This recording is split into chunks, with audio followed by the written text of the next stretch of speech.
todo o tempo disponível, mais um pouquinho. Eu vou começando e quando entrar a apresentação a gente vai.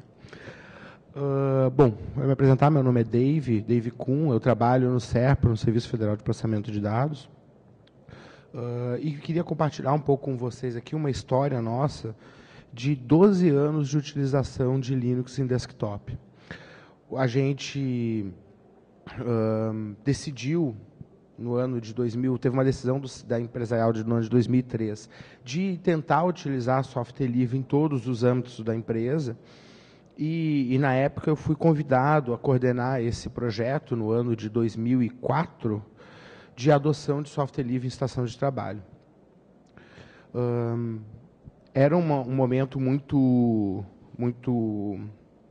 A gente tinha muita discussão, né, sobre o uso de software livre, como utilizar, se dava, não dava. Até hoje, né, eu vejo muita gente dizendo software livre não presta para o desktop, ou bom mesmo é Mac, né, porque, na verdade, a gente tem tanto problemas nos desktops com Windows, né, que a Apple vem com tudo, e fala, não, desktop com Linux é muito difícil de usar.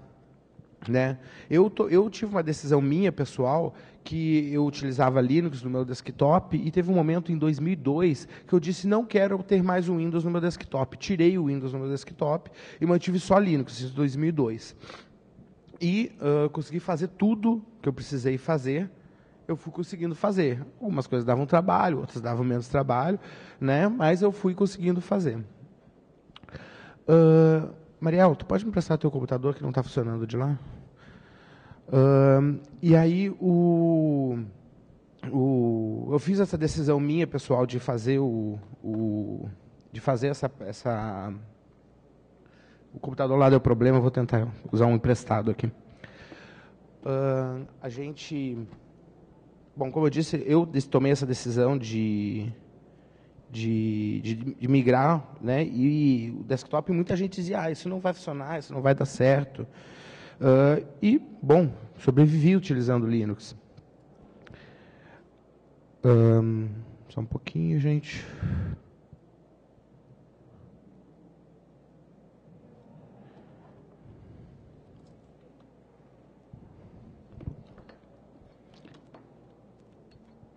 Não conseguiram ainda?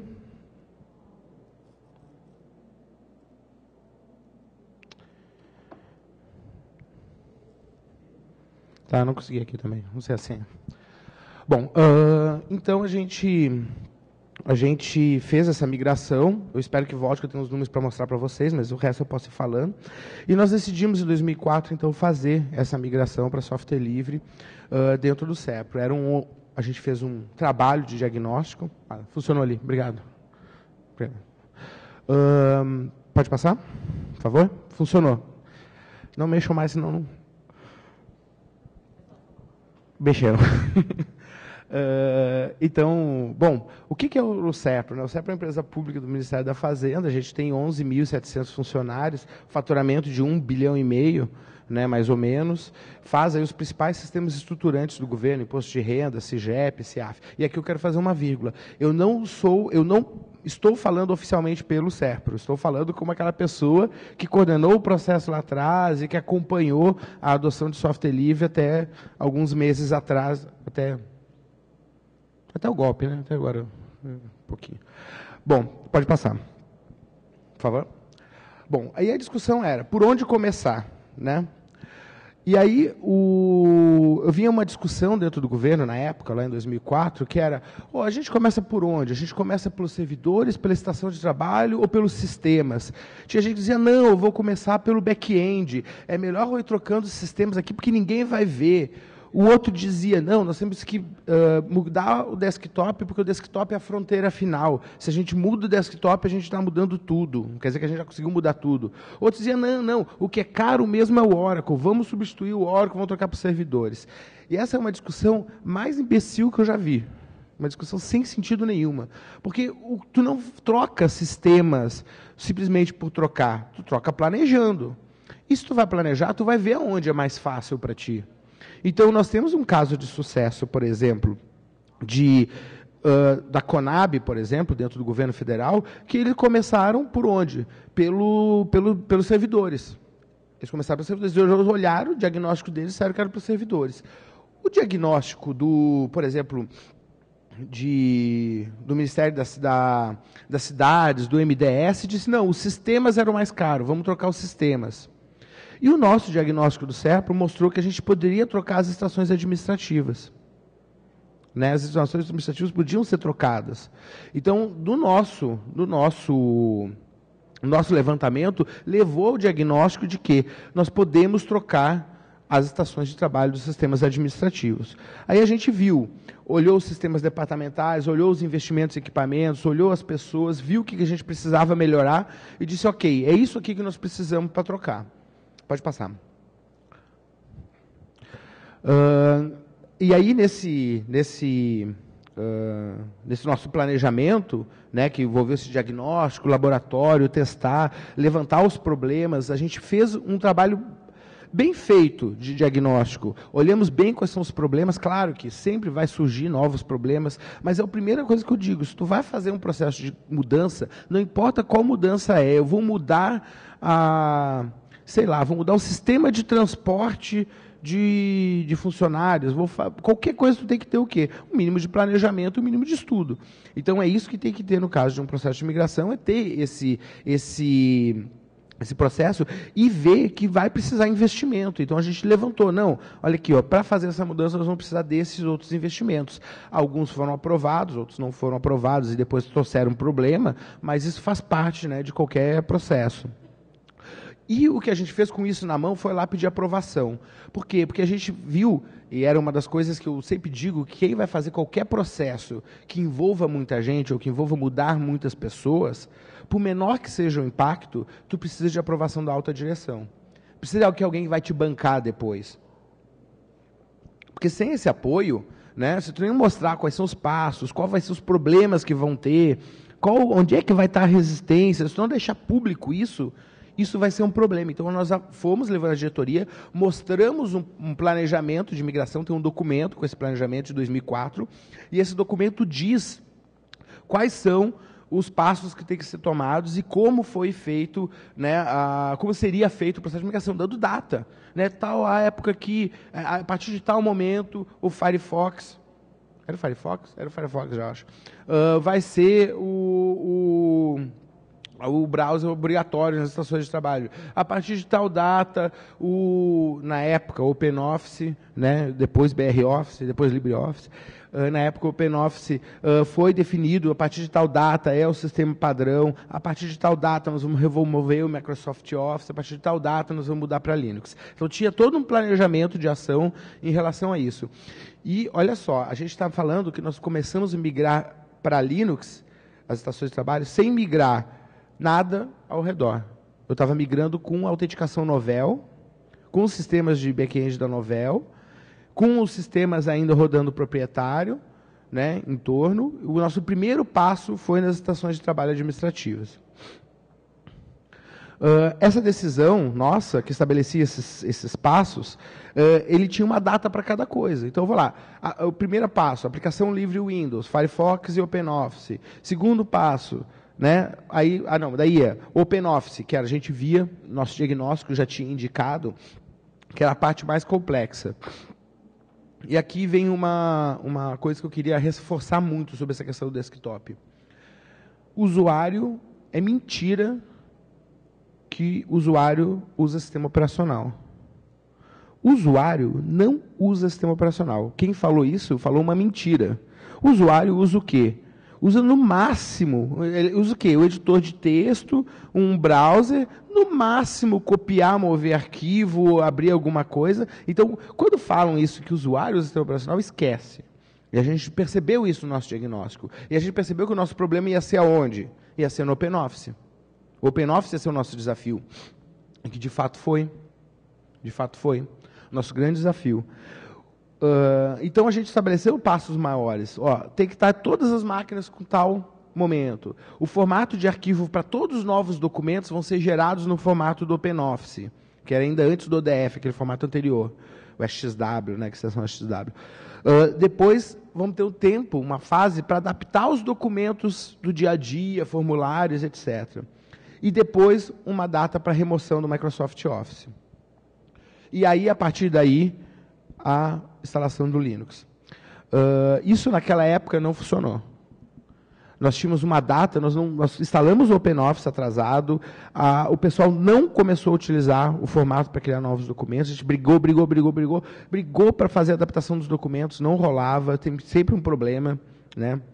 Por exemplo, uma área lá chegou e disse, não, eu uso muitas macros, não tenho como mudar. A gente, puxa, tá, vamos ver, o CEP é grandão, né, um monte de gente, deve ter algum especialista em macros, de conversão de macros. A gente fez uma pesquisa, ligou para todo mundo, etc. Não tinha tal especialista em conversão de macros. Bom, e agora o que a gente faz? Vamos contratar. Tá bom, contratamos. Nós contratamos uma empresa para prestar consultoria para a gente nesse assunto.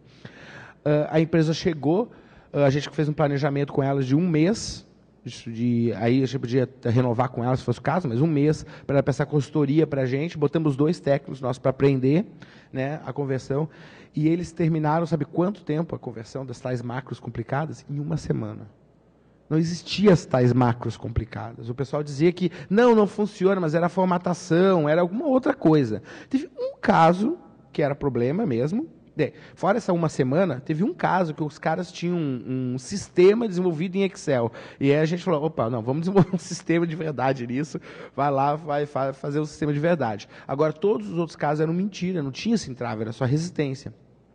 Mas o fato é, nós não conseguimos, essa troca do OpenOffice não foi, não aconteceu como a gente planejou. Não aconteceu. A resistência era muito grande, as pessoas queriam ficar com o Microsoft Office, e teve um momento que a gente teve que tomar a decisão assim, a semana que vem estava marcada o começo da instalação do LibreOffice, do Linux, e a substituição de Linux para o Windows, de Windows para o Linux. E quando a gente chegou à data, nós não tínhamos conseguido instalar o Microsoft Office. Aí a decisão nossa podia ter sido, não, ok, então vamos dar mais tempo para a gente migrar. A nossa decisão foi instalar assim mesmo e emular o Microsoft Office com o Wine. Então nós migramos todas as estações de trabalho, olha a loucura, as estações de trabalho com o Microsoft Office rodando para o Wine. Tu chegava em qualquer estação de trabalho, ia lá era Fedora na época, install Word, instalava o Word. Emulado com o Wine. Aí alguém vai dizer assim, nossa, o Wine, mas o Wine não funciona. Né? O Wine não é uma coisa séria. Né? Só que é o seguinte, o Wine, ele funciona, ele dá trabalho para funcionar a primeira vez.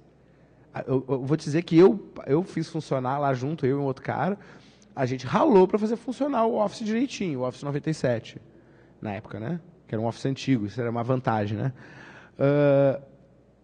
A gente ralou para funcionar, mas depois que a gente viu o que tinha que fazer, acabou, eu só tinha que replicar, empacotei e distribuir. Nós não tivemos nenhum problema com isso. Nenhum problema. E nós mantivemos a nossa data de instalação de Linux. E depois essas pessoas que viram que não adiantava mais usar o Office como desculpa, pararam de usar essa desculpa. Era mais confortável utilizar o LibreOffice nativo do que o Word no Wine, né? Era mais confortável. Isso foi uma coisa que a gente... que eu acho que foi o único caso que eu conheço de fazer isso, assim, de usar o Wine em um ambiente com tantas estações de trabalho. Pode passar. A gente também fez um trabalho de capacitação. Eu gosto muito de falar sobre essa questão de capacitação, porque a gente descobriu que a capacitação também tem umas mentiras envolvidas com capacitação. Todo mundo acha que precisa capacitação, né? Mas todo mundo acha sempre. Se eu perguntar agora para vocês, vou para uma empresa, vou ver quem precisa de capacitação. Não é todo mundo que vai dizer que precisa de capacitação, né? Então, o que aconteceu? Quando a gente foi fazer o levantamento, a gente viu que todo mundo queria capacitação, precisava de capacitação. Bom, a gente viu, como é que a gente vai fazer capacitar todo mundo? Bom, vamos fazer um curso à distância de Office, que era o OpenOffice, que era o principal problema, e nesse curso à distância, a gente vai obrigar todo mundo a fazer o curso. O que aconteceu foi que teve mais de 60% de desistência do curso. Eu desisti do curso. Né? Por que eu ia fazer o curso do OpenOffice, né, domínio? E a gente perdeu a gestão de quem precisava de curso e de quem não precisava. Então, e foi um erro que a gente fez também, no Linux. No Linux a gente chegou assim, não, vamos fazer quem for mudar vai ter 16 horas de aula de Linux. Aí, depois da primeira turma, o instrutor, que era aqui de Porto Alegre, até o Cícero, chegou para mim e disse assim, não, mas 16 horas é muito, vamos diminuir, dá para fazer em bem menos tempo, metade. Não, faz o de 12. Aí o próximo curso foi de 12 horas. Ele falou, não, mas 12 horas é demais. Sabe o que virou o curso no final? Uma palestra de 2 horas. Palestra de 2 horas. Então, ó, não precisa mais do que 2 horas de um usuário para explicar para ele que o disco C agora é montado de tal maneira, que a estrutura de diretórios é assim, agora era assado, que o OpenOffice agora é o LibreOffice no lugar do Office, que o Firefox, que ele provavelmente já conhece, é de tal maneira. Nós não precisamos de mais de 2 horas. Um usuário não precisa de mais de 2 horas para se adaptar de Windows para Linux. Não precisa. O que a gente entregava para ele era uma cartelinha com assim, você fazia assim, agora você faz assim. Com as principais coisas. E o pessoal dizia, não, vai ter muito problema, vamos fazer então vamos fazer um atendimento separado. A gente tem lá um serviço de call center, etc., mas a gente botou um ramal. Tire suas dúvidas da migração. Depois de 3 meses com o ramal ativo, a gente abandonou o serviço, porque ninguém ligava. Na verdade, não tem grande dificuldade na mudança de Linux para Windows. Então, o que a gente viu também, outra coisa que a gente viu, foi que essa capacitação para os usuários básicos não era tão grande quanto a gente imaginava. E a gente errou a estratégia, porque a gente focou no usuário básico. O usuário básico não precisa. Quem precisa de treinamento é o usuário avançado. Esse precisava. E a gente não percebeu isso. Porque aquele cara que vai usar o básico do sistema, ele vai continuar usando o básico do Linux. Usava o básico do Windows, vai continuar usando o básico do Linux. Agora, aquele cara que era especialista, né, o cara lá, bam do Excel, fazia tabelas dinâmicas e fazia macro e não sei o quê, esse cara é que tinha que ter sido treinado. Porque esse cara é o resistente na hora da mudança. Né? Então, essa questão da estratégia foi importante, que a gente errou nesse caso da estratégia de capacitação. É uma coisa que eu digo sempre, que a gente precisa investir no certo, na pessoa certa. Mas a gente fez muita sensibilização também. E isso foi acho que o nosso ponto alto. A gente foi com o discurso certo para cada um. Para os decisores. Não, vai ser mais barato, vai ser bom, nós vamos estar alinhados com as políticas de governo, etc. Para os técnicos. Não, técnico, aqui tu vai poder conhecer muito mais. Né? Eu gostava muito de fazer um discurso, eu contava a minha história dentro do SERPRO, que eu trabalhava quando eu entrei dentro do SERPRO, eu administrava uma rede Microsoft, né, o Guilherme ali também participou dessa época, né, que a gente migrou para o Windows 2000, né, lembra? Migrou para o AD, né, para a plataforma toda 2000 na época, estudando NT4. E eu estudava um monte, eu era Microsoft System Engineer, NT4, fui Microsoft System Engineer de 2000, e eu era o cara que dava suporte ali, coisa e tal, tentava me virar quando dava algum problema.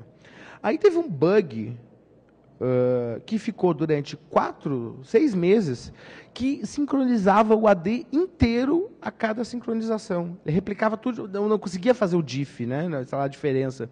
Ele replicava o AD inteiro. Foi um bug que a Microsoft dos Estados Unidos todo o tempo conversando com a gente, tentando resolver. Moral da história, que eu vi ali, que System Engineer, o bambambam do coisa, conhecia tudo de Microsoft, lia ali, o que eu conhecia daquilo, era aquilo que a Microsoft me dava de conhecimento. Se eu quisesse ir além daquilo, eu não podia. Se fosse, né, um OpenLDAP, um 389, qualquer outra coisa que veio depois, eu podia até não conseguir resolver. Mas daí ia ser porque eu não consegui resolver. Não ia ser porque eu não tinha como obter o conhecimento necessário para resolver. Eu acho que esse é o pulo do gato. Para quem gente que trabalha na hora, é uma coisa que mostra bem por que o profissional de software livre é tão mais valorizado que o de software proprietário. Porque quem limita o teu conhecimento quando trabalha com software livre é tu, e não a outra empresa. E quando tu trabalha com caixas pretas, quem te dá esse limite de conhecimento é o dono da caixa preta. Ele vai dizer até onde tu pode ir. E aí, tudo aqueles meus títulos, Microsoft System Engineer, botãozinho, serviu para quê? Para nada. Eu não conseguia resolver. Então, isso Para os técnicos é que tem que se explicar.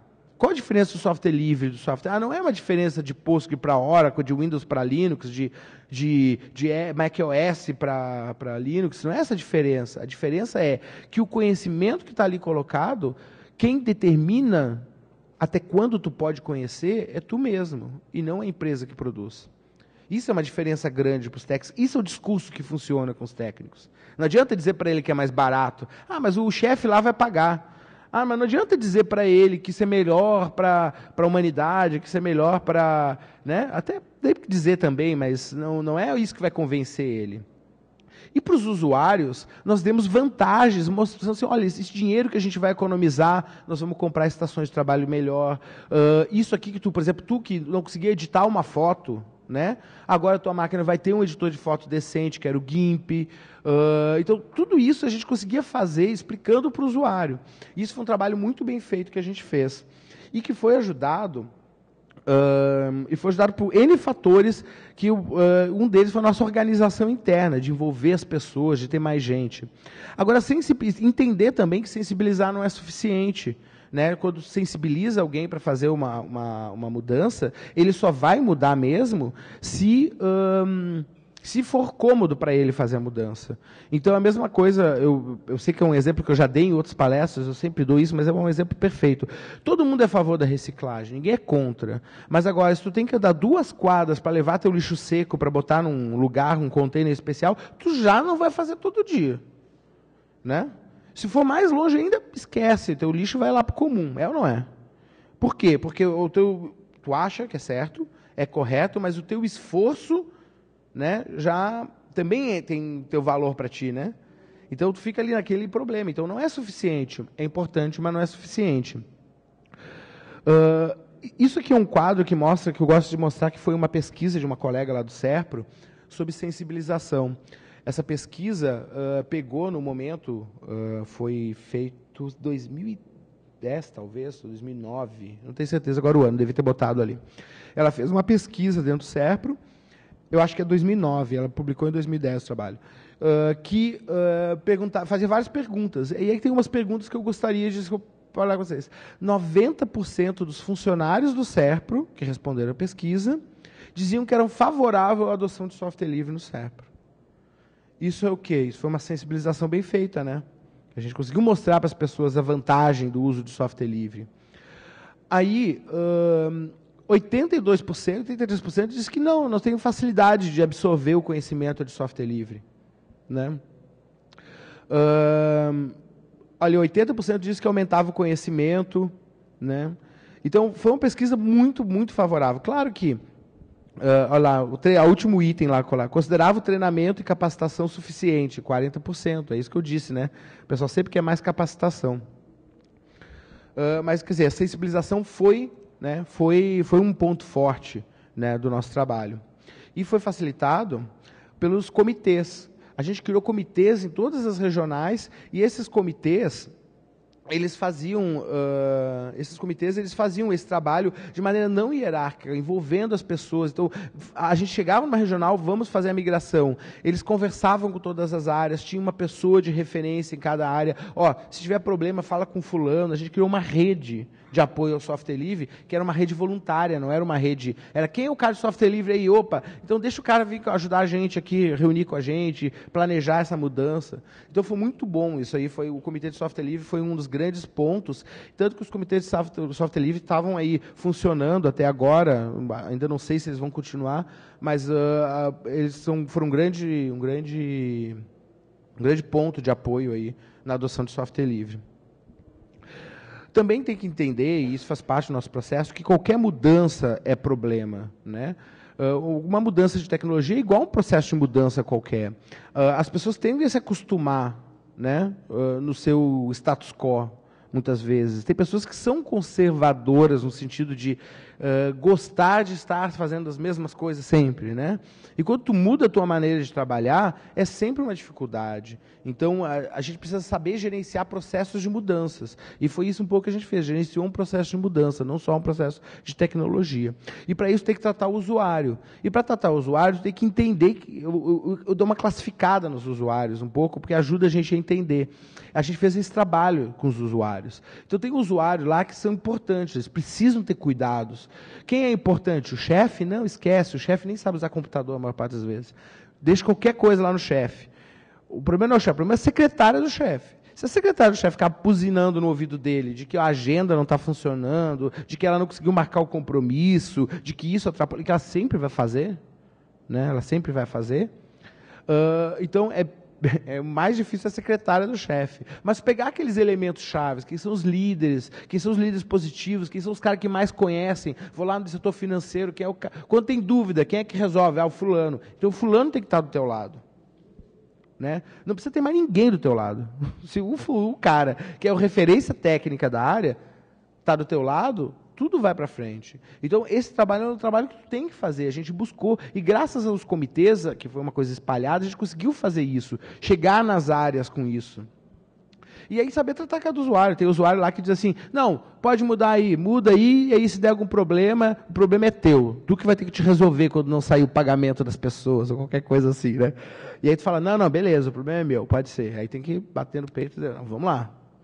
O outro diz assim, não, quero agora, muda agora. Eu falei, mas não está pronto, a migração desse sistema teu não está pronto, o pessoal não compatibilizou com o Firefox. Não, mas eu quero ser o primeiro, Aí saber dizer não também. Né? Tipo, não, agora não, tu vai mudar a um momento, porque o teu sistema principal só vai mudar daqui a um mês. Só vai ser compatibilizado para o Firefox daqui a um mês.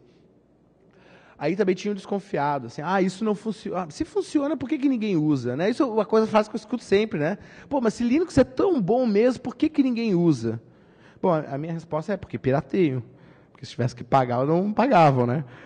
Mas o fato é que tu tem que mostrar para esse usuário as vantagens. Eu tinha um usuário desconfiado lá que dizia isso, fez essa pergunta para mim, e era uma pessoa bem importante, já tinha sido chefe da área de suporte de rede local interno, e ela tinha sido chefe, não era uma usuária técnica, era uma usuária gerente, assim, uma gestora. Eu cheguei para ela, sabia, o pessoal me avisou que ela estava fazendo resistência, que ela não queria mudar, que ela estava dando desculpa. Aí eu fui lá nela e disse, fulana, eu preciso de um favor teu. O quê? Está tendo alguns problemas no processo de migração, e ela tinha sido da área, eu queria pedir a tua migração, e aí tu vai me contando se vai funcionar, para a gente identificar se vai funcionar direito ou não, quais são os problemas. Nossa, ela mudou na hora, identificou o problema, me ajudou em algumas coisas ali que podia melhorar no processo. Foi fantástico, mas é tu tratar o usuário, né, com respeito, não achar que tu vai chegar lá e sacar o Windows dele e botar outra coisa no lugar. Né? E aí não é só questão do usuário ser entusiasta ou desistente. De vez em quando o entusiasta também ajuda, mas atrapalha. Nossa, a gente migrou com KDE. Nossa, eu era usuário do Gnome, eu sou usuário do Gnome até hoje. Aí o pessoal do Gnome entrou em guerra. Mas como assim? Se o Fedora usa Gnome, por que vocês vão instalar com KDE? Tanto faz, na verdade, né? Eu era da turma do tanto... Apesar de ser usuário do Gnome, eu era da turma do tanto faz, deixa. Qualquer um vai funcionar. Né? Não é problema. E a gente... Né? Mas foi para frente. E saber que vai ter o resistente. Vai ter um ponto onde tem resistência. Então, o cara que é especialista em tecnologia proprietária, o cara que investiu anos da vida dele em Oracle, tu acha que ele vai tocar para Postgre assim? Não vai. Eu vi, por exemplo, gente do CEP dizer, eu estou muito desatualizado, mas agora que entrou o software livre, eu resolvi me voltar para a área técnica, porque agora eu me senti em condições de concorrer com os outros, de saber tanto quanto os outros. Isso eu ouvi de um funcionário antigo de casa. Mas os funcionários que investiam em software proprietário, precisa dar um tratamento especial para eles, porque eles vão ter resistência, a resistência deles faz sentido, eles investiram anos num conhecimento. Né? O cara investe um ano, um tempão lá, desenvolvendo para a plataforma Microsoft, SQL Server, né? E aí daqui a pouco muda tudo. Né? É ruim, né? Pensa bem, realmente, esse cara precisa ter um investimento nele. E tem um momento que vai ter o usuário mala. O usuário mala sempre vai ter. Então, esse cara tem que ter algum nível de imposição. Então, aqui por isso que tem que ter o apoio da alta direção. Se não tiver um momento onde tu imponha, não funciona. E a gente teve esse momento de imposição, que a gente podia dizer assim, o cara, peraí, qual o problema? Esse, o problema... A gente conseguia impor. Né? Não tem justificativa. Porque, como a gente é funcionário público também, né, servidor público é seletista, também o pessoal também de vez em quando se acomoda, né, tipo assim, não quero, ninguém mexe nas minhas coisas, ninguém, né, quem manda aqui sou eu. Não, eu falei assim, não, realmente, quem manda no meu computador, eu vi isso aqui em um lugar, quem manda no meu computador sou eu. Eu falei, não, teu computador tem razão, é tu que manda. Agora o daqui da empresa que manda a empresa. Né? Então teve um momento que a gente teve que fazer isso. Né?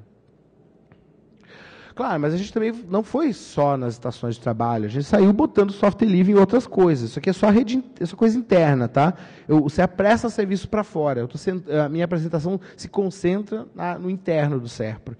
Então, sei lá, a gente lá, correio eletrônico, que é o Expresso, livre, a videoconferência e vídeo streaming, a gente migrou tudo para software livre. Né? Qualquer coisa que a gente faz dentro, a gente transmite via vídeo streaming com software livre. LibreOffice, Firefox, mesmo nas estações que tem o Windows, né? Servidores web, DNS, Firewall, feed de conteúdo. A gente tem servidores de desenvolvimento, por exemplo, a área de infra administra 160 servidores de desenvolvimento, né? Diferentes servidores. A telefonia IP, toda a nossa telefonia, de todos os funcionários é feita por VoIP, utilizando software livre, usando Asterisk. Depois a gente mudou a rede local de software livre, que o primeiro passo foi a estação de trabalho. Depois a gente migrou, né, a infraestrutura para uma infraestrutura toda livre, que a gente chama de rede local de software livre, que é na época que a gente migrou, era com Fedora DS, né, na época.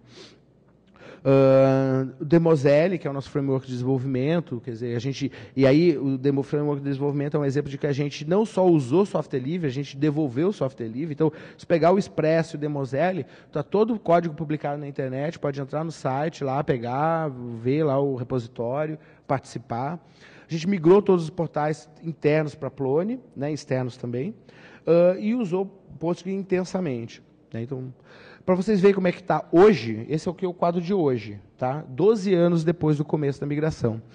E aqui, um detalhe, em 2006, uma das metas empresariais da empresa era alcançar 60% das estações de trabalho com Linux. Isso em 2006, o que dava em torno de 4.800 estações na época. Né? Então, essa foi uma meta lá atrás. Hoje, o nosso quadro é essa aí. Né, 76% das estações com Linux, sendo que essas com Windows não quer dizer que elas não tenham Linux, quer dizer que elas têm Windows. Né? A gente tem muita máquina, principalmente de desenvolvimento, com dual boot. Porque o nosso trabalho começou com a área de administrativa. A área administrativa a gente fez um grande processo de migração. Quando chegou no desenvolvimento, foi bem mais difícil, porque o desenvolvimento a gente tem muita coisa legada. A gente tem um monte de coisa rodando em mainframe, por exemplo, rodando, sei lá, com forms da Oracle, ainda existe. Existe gente desenvolvendo no CEPRO com forms da Oracle, né, os coitados. É foda, é difícil. Mas, então, essas máquinas a gente não conseguiu mudar elas, né? E não tem a previsão de mudar delas, muitas vezes não existe. Precisa alguém querer redesenvolver um sistema ou modernizar um sistema, e isso alguém vai ter que pagar o CEP, que é uma empresa pública, né? Mas o órgão vai ter que pagar o CEP para fazer isso, e ele, de vez em quando, não quer. Mas é um quadro interessante. Vocês veem que eu não estou falando de uma migração de ontem para hoje, estou falando de 12 anos de migração. Né, muito tempo com essas máquinas com Linux. E aí a gente fez um exercício de calcular algumas coisas de economia. Quando a gente fez a primeira aquisição, que foi o primeiro órgão de governo a comprar máquinas só com Linux, em 2009, a gente fez uma aquisição lá. A primeira máquina que a gente adquiriu só com Linux foi em 2004, mas esse número a gente comprou um lote só com Linux, não tinha comparativo. Então a gente não botou aqui. Aí teve que a gente fez a mesma máquina com Windows e com Linux, né? Que vinha com Windows ou que vinha com Linux. E aí está a diferença de preço de cada compra de máquina. Não é muita coisa, né? A Microsoft usa uma estratégia de oferecer publicidade como desconto da licença para os produtores de computador, justamente para a licença OEM ser baixinha, né? Ser pequena. Mas, claro, aí nem sempre o Windows OEM resolve. Por exemplo, agora teve essa questão da migração, da atualização gratuita para o Windows 10, né? Você sabia que o governo federal não pôde fazer a atualização? Porque quando a gente fez o teste, a gente analisou, a gente viu que a Microsoft estava enviando informações para o servidor central. A gente detectou isso, olhou, fizemos uma comunicação formal. Nós queremos atualizar para o Windows 10, mas essa comunicação não pode ir para frente. Não pode acontecer. Ah, não. Bloqueia tais portas. A gente falou, bloqueou, fizemos um teste de novo, viu que ele usava outras portas e que coisas pararam de funcionar. Ele parou de atualizar, por exemplo. Aí não dá. Aí falou assim, não, daí eles vieram com a solução. Não, ok, compra o Windows Business Super Ultra não sei o quê, que aí esse aqui pode bloquear, o teu Windows Professional não. Ah, brincadeira, né? Aí eles estão negociando lá, talvez até resolvam isso, mas o fato é que, bom, essas licenças OEM, que são essas aqui, são cheias de restrição, né? Não funciona igual uma nova. Mas ok, a gente conseguiu aqui 1.500.000 de economia simplesmente na compra do Windows, é uma coisa que ninguém ia usar, né? Do Windows em si. Pode passar. Correio eletrônico, eu não fiz essa conta por todos os anos, mas se eu for pegasse hoje eu tenho 2.600 caixas no Serpro. Se eu fosse comprar licenças do que a gente usava na época, que era da Lotus, né, uma licença equivalente da IBM hoje, ia ter aquilo ali de economia se a gente usasse hoje, né, isso. Pode passar? Ferramenta de escritório. E aí está um pouco do histórico de número de máquinas com Linux. Percebam que teve uns anos ali que o pessoal não conseguiu recuperar o valor do ano. Porque foi, tipo assim, o pessoal monitorava, mas não tinha um momento que ele cortava e anotava, assim, agora terminou o ano com X estações. Não, pode voltar. Aí, nesse quadro aqui, ele dá para ver bem ali a quantidade, a economia principal que a gente teve foi ferramenta de escritório, que é a coisa mais cara, né? Pode passar? Diretório também, se olhar as licenças de Microsoft também, né, mesma coisa, se eu tivesse mudado para D, saído da Novell e ido para D, que era o plano inicial do pessoal lá, a gente também tinha gastado bastante. Antivírus, aqui eu queria fazer um parênteses no antivírus.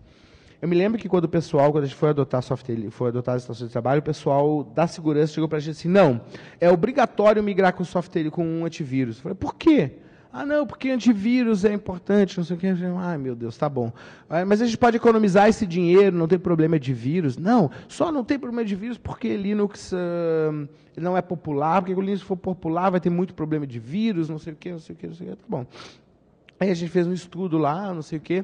Resolvemos instalamos, para satisfazer eles, instalamos o Clamav, que era um antivírus livre, agendamos lá, fizemos um esquema, utilizamos lá um plugin do Clamav para ele funcionar em tempo real. Atrapalhou um monte, porque ele era lento, né? E no fundo, assim, para que serviu o antivírus para Linux? Para pegar os arquivos de Windows que estavam trafegando por ele, tu recebia um arquivo de Windows e detectava que tinha um vírus para Windows. E aí é engraçado isso, porque o pessoal falava, não, isso aqui não é seguro, como é que a gente vai garantir a segurança? Eu estou falando agora de 7.000 estações de trabalho em 12 anos. Não tem uma discussão de que se vai ser inseguro, se não vai ser inseguro, se vai ter vírus ou não vai ter vírus. Eu estou falando assim, não teve. Nesses 12 anos, nós tivemos indisponibilidade, dados roubados em estações de trabalho com Windows, por vírus, e em Linux não. Nenhum caso. Teve assim, o computador foi invadido, né, alguém foi lá roubar um dado, né, isso aí aconteceu. Né, a gente pegou gente que fez esse tipo de coisa. Né, então, esse tipo de coisa, ok, mas vírus não aconteceu. Então, aquela teoria de que se Windows ou Linux, o que é mais seguro, caiu por terra, porque mesmo a gente pagando as licenças de antivírus para o Windows, que, né, duas coisas que não funcionam, uma coisa que não funciona é o Windows sem antivírus, né?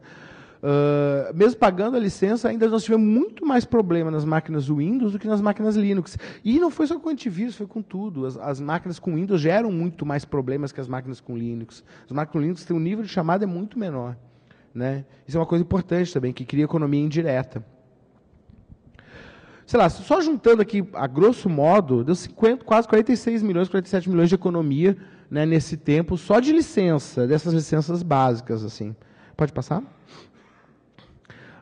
E aí eu queria estabelecer alguns mitos aqui, que é começar para os usuários menos leigos, né? Começar para os usuários com mais conhecimento. Não, eu vou botar software livre nos que conhecem mais. Errado.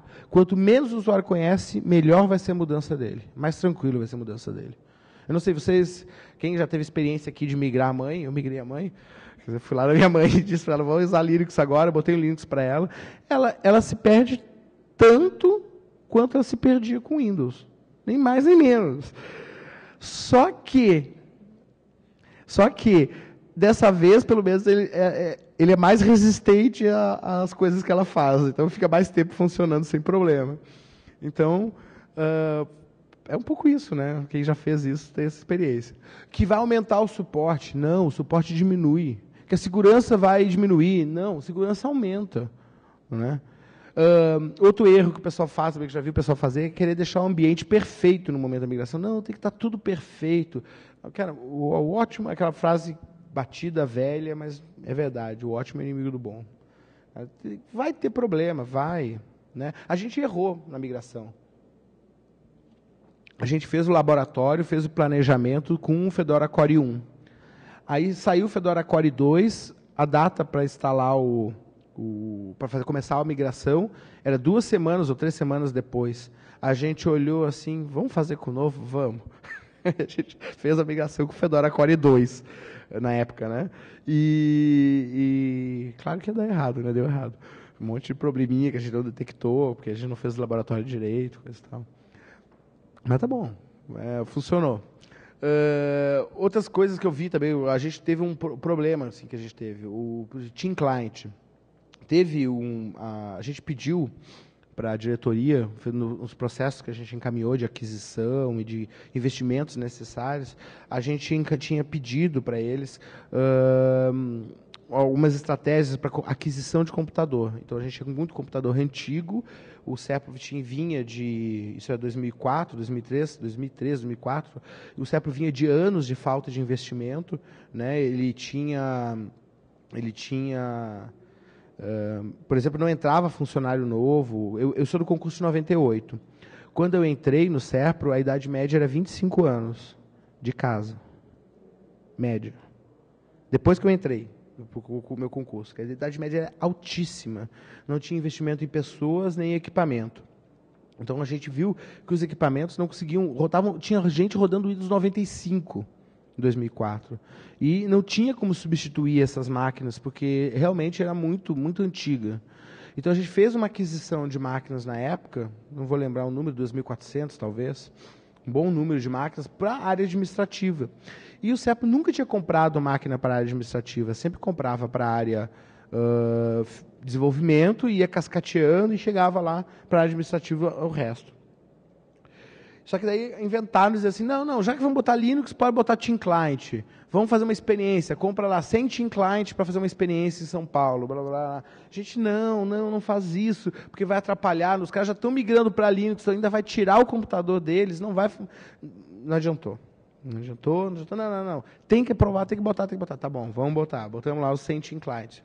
Aí foi lá, aqueles 100 usuários traumatizaram, né? Porque eles, além de trocar de Windows para Linux, eles passaram a usar Team Client. Não funcionou, obviamente, né? A gente tinha dito isso. Mas é isso, não querer inventar outra coisa. Né? Não inventa outra coisa que não vai. E também subestimar a capacidade humana de justificar, quer dizer, os caras inventavam... Quando aparecia uma coisa, um software, que justificava o cara ficar com Windows, daqui a pouco o setor inteiro usava aquele mesmo software. Era simples, engraçado, assim. Então, tipo, tinha que estar muito bem mapeado as coisas antes. E outro erro que eu vejo em muitos lugares, aí não foi o nosso erro, não no começo, em alguns momentos foi o nosso erro, mas no governo federal foi muitos órgãos fizeram esse erro, é achar que software livre é grátis. É achar que, ok, porque eu não tenho licença, eu não preciso pagar ninguém. Então, precisa sim contratar suporte. Né? Já que tu não vai gastar com a licença, pega um pedaço desse dinheiro e põe para contratar suporte. Sabe? Isso é uma coisa que a gente fez uma licitação na época, contratou empresas regionalizadas para prestar suporte ao processo, a gente Contratou a empresa lá do LibreOffice, que eu falei, dos macros. A gente fez essa tentativa de buscar empresas para trabalhar com isso. Então, não queiram fazer de maneira assim, eu vou fazer sozinho. Tentem contratar suporte que vale a pena. Vale a pena, vai dar uma segurança para todo mundo. Pode passar, por favor. Oi? Pode passar, por favor? Obrigado. Algumas dicas assim, mais técnicas. Trate o legado. A gente usou muito o Wine. Quando a gente mandou o nosso plano de aquisição, a gente tinha pedido licença de terminal services, né? Licença para poder utilizar o MetaFrame, alguma coisa assim na época. Não conseguimos uma aprovação disso, que foi para nós um problema. A gente teria sido uma migração muito mais tranquila se tivesse algumas licenças disso. E a gente usa hoje muito virtualização. Né? Então, muita gente utiliza a máquina virtualizada, rodando Windows em cima de Linux, quando precisa fazer alguma coisa no Windows, eventualmente. Entregar melhoria sempre, quer dizer, a gente não só trocou os sistemas de rede local, mas ofereceu melhoria para os usuários, né, na mudança. Outro erro que a gente fez assim, é querer mudar código. Isso é uma coisa que... A grande diferença da nossa distribuição, a primeira distribuição que a gente fez, a migração, tinha um monte de pacote nosso. Um monte.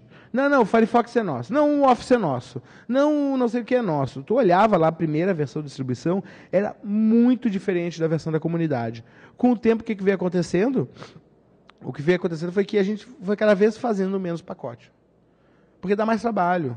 Não é que dê trabalho para fazer o pacote, não dá, mas dá trabalho para manter ele atualizado.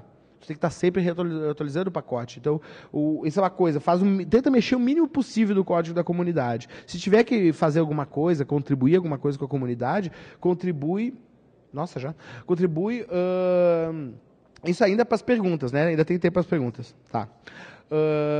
Então, é isso. Né? Pode passar?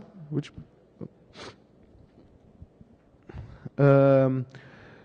Bom, coisas gerais, documentar a economia, registrar tudo que melhorou, divulgar, manter os funcionários envolvidos, isso tudo é importante. Pode passar, vamos para essa última aqui, e para concluir. Tem um monte de coisas que são vantagens do uso do software livre que ficam ocultos.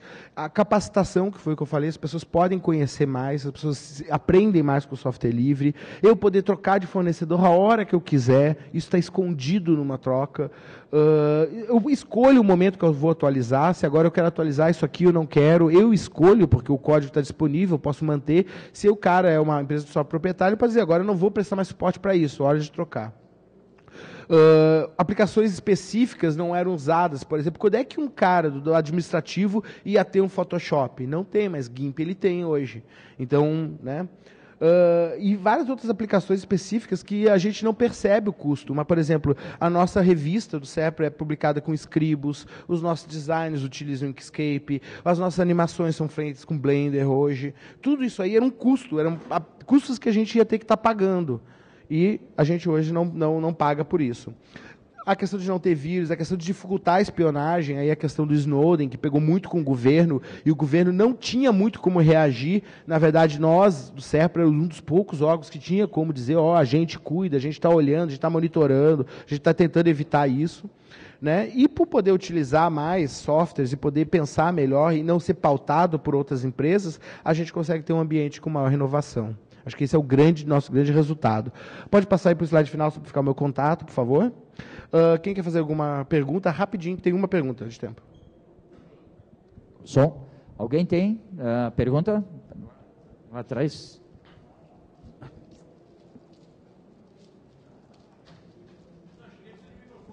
Não, mas aí o pessoal escuta, né? Vocês utilizaram ou utilizam algum software assim, de gerenciamento do parque? Sei lá, no Ubuntu tem o Landscape, né? No Red Hat, se não me engano, acho que é Red Hat Network, tal, assim. Você conseguir atualizar software, manter, fazer deploy de grandes quantidades de software para as estações e tal, se vocês conseguiram automatizar a manutenção do parque? Na época que a gente fez esse trabalho de automatização, foi lá atrás, então foi lá para 2007, 2008, a gente fez uma coisa caseira, que chama Sagui. É um conjunto de scripts, não é uma coisa muito complexa. Está publicado no software público, se não me engano. No software público. Está publicado o código do que a gente fez e a gente usa o CS hoje. Né? O que está automatizado via isso, via scripts que mantiveram desde essa época do Sagui. Tu falaste de uma evolução de software livre no SERPRO de 12 anos. Isso aí, eu imagino que foi muito facilitado por tu estar trabalhando com um governo que era simpático ao software livre. Como é que tu vê o futuro do software livre no momento que, se for para um governo que não tem essa simpatia? Sempre é um desafio, né? A questão, eu acho que foi facilitado, porque foi facilitado o software livre do governo anterior, porque o governo anterior queria fazer coisas diferentes para melhorar a eficiência do Estado e estava preocupado com isso, e viu o software livre era uma maneira que podia acontecer isso, que podia trazer isso. Eu acho que vem um convencimento aí, quer dizer, tem pessoas que estão dentro do governo que são a favor, que são contra o software livre. Então, por exemplo, o ministro do Planejamento, hoje, ele era secretário executivo do governo anterior, e ele atrapalhava software livre lá, vai continuar atrapalhando software livre agora. Né? Então, é meio difícil de dizer. Agora, eu me preocupo também. Eu não sei como é que vai ficar. Né? A presidente atual, né, do SERPRO, a nova presidente, disse que software livre era uma coisa que ia ser mantida. Ela disse isso. Né? Agora vamos ver se quem está abaixo vai seguir. Eu já vi elementos que me deixaram preocupados, mas ainda não tenho elementos para dizer sobre o SERPRO. Né? A minha está ali até. Uma parte tu já respondesse que vocês não usavam a solução Novell, mas não usavam Grupo WISE, usavam Lotus Notes. Eu queria saber como é que foi a migração do ambiente de rede, Novell, enfim, e o Lotus Notes também para o correio eletrônico. O Novell foi mais fácil, porque o Novell, na época, tinha acabado de adquirir a SUSE, e eles estavam na pilha de software livre também. Então, eles ajudaram a gente, de certa maneira, ao migrar para as estações para Linux.